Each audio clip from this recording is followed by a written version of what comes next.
जय मसीह की। लंबे समय के बाद एक बार फिर से रूपांतर चैनल में आपका स्वागत है।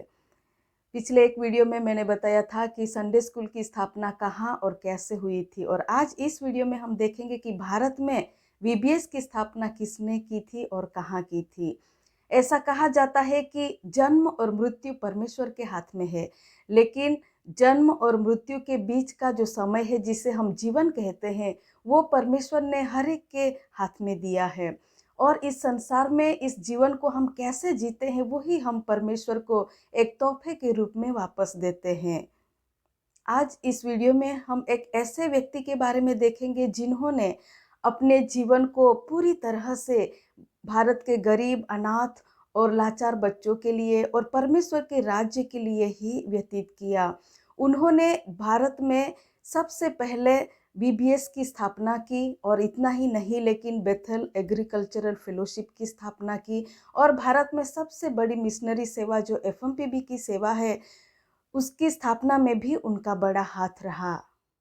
उनके मृत्यु के बाद ही ज़्यादातर सरकारी अधिकारियों को पता चला कि तमिलनाडु के कोविलपट्टी में इतने बड़े इंसान रहते थे, क्योंकि उन्होंने कभी दिखावा नहीं किया, लेकिन बहुत ही नम्र और शांत स्वभाव के थे। संसार में तो उन्होंने एक साधारण जीवन जिया था, लेकिन कई हजार बच्चों के दिलों में उन्होंने पापा का स्थान लिया था। तो आइए देखते हैं इस महान व्यक्ति के जीवन के बारे में। पिच्चमुत्तु सामुएल, जो पी सामुएल के नाम से जाने जाते हैं, उनका जन्म 15 जून 1922 में तमिलनाडु के कोविलपट्टी में हुआ था। पिता पिच्चुमुत्तु और माता ज्ञान सुंदरी के कुल 11 बच्चे थे। उनमें से पी सामुएल 6 नंबर के बेटे थे। जब वे 9 साल के ही थे तभी उनकी माता की मृत्यु हो चुकी थी। बचपन में ही माता की मृत्यु होने की वजह से उनको माता का प्यार उतना नहीं मिल पाया था। पी सामुएल ने अपनी आरंभ की जो पढ़ाई थी उसे मसीही स्कूल में की थी। पी सामुएल को पढ़ाई में उतना रुचि नहीं थी, उतना तेज वो नहीं थे, लेकिन बाइबल पढ़ने में और प्रार्थना करने में वो बहुत ही रुचि रखते थे। एक बार पी सामुएल पोन्नम्मा सन्नासी नामक एक आत्मिक महासभा में भाग लिया, जहाँ पर उन्होंने परमेश्वर के बारे में बहुत कुछ जाना और सीखा। जब वे वहाँ से वापस आए थे तब एक बड़े निर्णय के साथ वो वापस आए। परमेश्वर ने उनसे बात की थी कि उन्हें परमेश्वर के लिए कुछ न कुछ करना होगा, और बड़े बोझ के साथ, प्रार्थना के साथ वो सभा से बाहर आए थे कि परमेश्वर के लिए जरूर से मुझे कुछ करना होगा। बीच में काम करने के लिए उत्तर प्रदेश के एक कंपनी में जाते हैं। वहाँ पर दोस्तों के साथ मिलकर अपना मन चाहे जीवन जीने लगे, लेकिन परमेश्वर ने उनको छोड़ा नहीं। उनके बीमारी की वजह से वापस तमिलनाडु आकर रहने लगे। उस समय परमेश्वर ने उनके साथ बातचीत की कि आज अगर तेरी मृत्यु हो जाए तो तुम कहाँ जाओगे। परमेश्वर के इस प्रश्न से उनके होश उड़ गए। तुरंत उन्होंने अपने जीवन को फिर से परमेश्वर के हाथ में दिया और सेवा के लिए परमेश्वर को पूरी तरह से समर्पित किया। उन्होंने शुरुआत में सुसमाचार प्रचार के रूप में सेवा की। 1948 में बिशप सेल्विन के द्वारा नेल्लई सेवा के लिए बुलाया गया। यहाँ पर 3 साल तक बच्चों के बीच में ही उन्होंने सेवा की थी। उसके बाद 1950 से लेकर 1952 तक उन्होंने बंगारपेट बाइबल कॉलेज में पढ़ाई की। यहाँ पर उनको एक बहुत ही महत्वपूर्ण लोग मिस्टर हैमिल्टन और श्रीमती मार्गन से मुलाकात हुई। उन्होंने ही सबसे पहले पी सामुएल के साथ वोकेशन बाइबल स्कूल यानी कि वीबीएस के बारे में बताया और भारत में वीबीएस की शुरुआत करने के लिए प्रेरणा दी, जिसकी वजह से 1952 में अप्रैल महीने में वीबीएस की सेवा सबसे पहले भारत में कोविलपट्टी में शुरू की गई थी। इस तरह भारत में वीबीएस की सेवा पी सामुएल ने सबसे पहले शुरू की।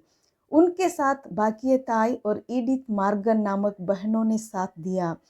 पहले प्रयास में ही 75 बच्चे शामिल हुए थे, और उनकी आशा से बढ़कर कई ज़्यादा बच्चों ने आकर प्रभु यीशु के बारे में सुना और प्रभु यीशु का स्वीकार भी किया। इसके बाद सिर्फ तमिलनाडु में ही नहीं बल्कि पूरे भारत में वीबीएस की सेवा हर चर्च में शुरू की गई। कई बच्चों ने प्रभु यीशु का स्वीकार करना शुरू किया और अपने जीवन को सेवा के लिए दिया, जिसमें से मैं भी एक हूँ। वीबीएस की सेवा के बारे में सुनकर पी सामुएल के दोस्त थियोडर विलियम्स, शाम कमलेशन, फ्रेडी और फ्रेडी शाम, ये लोग इनके साथ मिलकर सेवा करने के लिए सहयोग दिया। इस तरह सेवा के साथ साथ मिलकर प्रार्थना करना, बाइबल पढ़ना भी उन्होंने शुरू किया। इस तरह जीवन में बड़ा बदलाव आने लगा। 1960 में पी सामुएल की शादी एलिस नामक बहन से हुई। उन दोनों को जैकलिन नामक एक बच्ची पैदा हुई जो बीमारी की वजह से मर गई। उसकी दफन क्रिया के समय जो सभा रखी गई थी उसमें पी सामुएल ने सोचा यही एक मौका है अनंत जीवन के बारे में बताने का, और अपने बच्चे की मृतदेह के पास खड़े होकर बहुत ही दिल को छू लेने वाली बातें बाइबल से बताना शुरू किया। उस समय वहां पर मौजूद 12 जवानों ने अपने जीवन को परमेश्वर के हाथ में समर्पित किया। इन जवानों में से भाई एमिल जबसिंग भी एक थे जो बाद में विश्ववाणी के स्थापक बने। इस तरह उनकी सेवा और प्रचार के द्वारा कई लोगों को परमेश्वर ने छुआ। कई लोगों ने अपने जीवन को सेवा के लिए अर्पण किया, जिसमें से थियोडर विलियम्स, एमिल जबसिंग भी थे। कई लोगों को उन्होंने जागरूक किया आत्मिक जीवन में।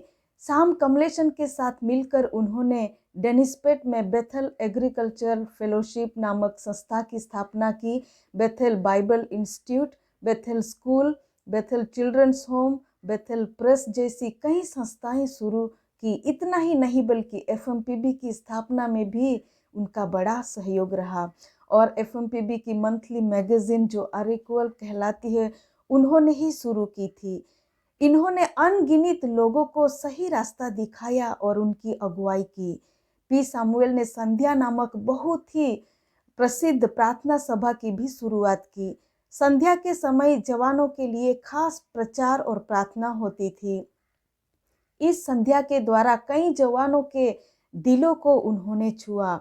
पी सामुएल बहुत ही साधारण जीवन जीते थे। सब कुछ होते हुए भी अपना सब कुछ भारत के गरीब और अनाथ बच्चों के लिए दे दिया।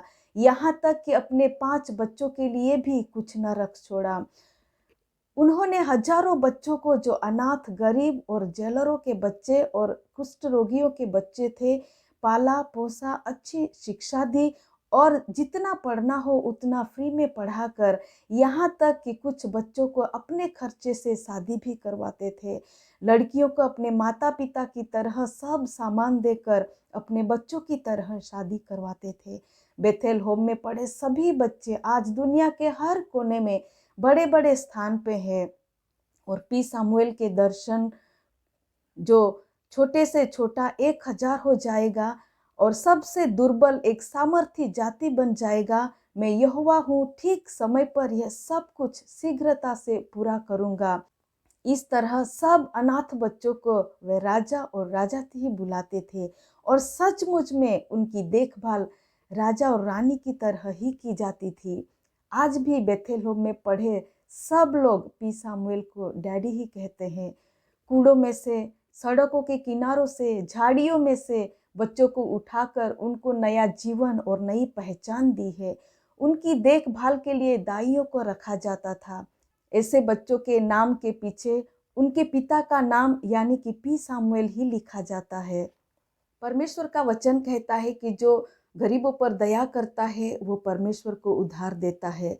परमेश्वर का धन्यवाद हो कि उन्होंने पी सामुएल के दर्शन को पूरा करने के लिए मदद की। उन्होंने जिन बच्चों के लिए अपना जीवन बिताया वे बच्चों का जीवन आज व्यर्थ नहीं है, लेकिन भारत के ही नहीं लेकिन दुनिया के हर कोने में आज बड़े बड़े स्थान पर विराजमान है। इस तरह 2005 में 26 जून को अपनी 83 उम्र में वो परमेश्वर के पास चले गए।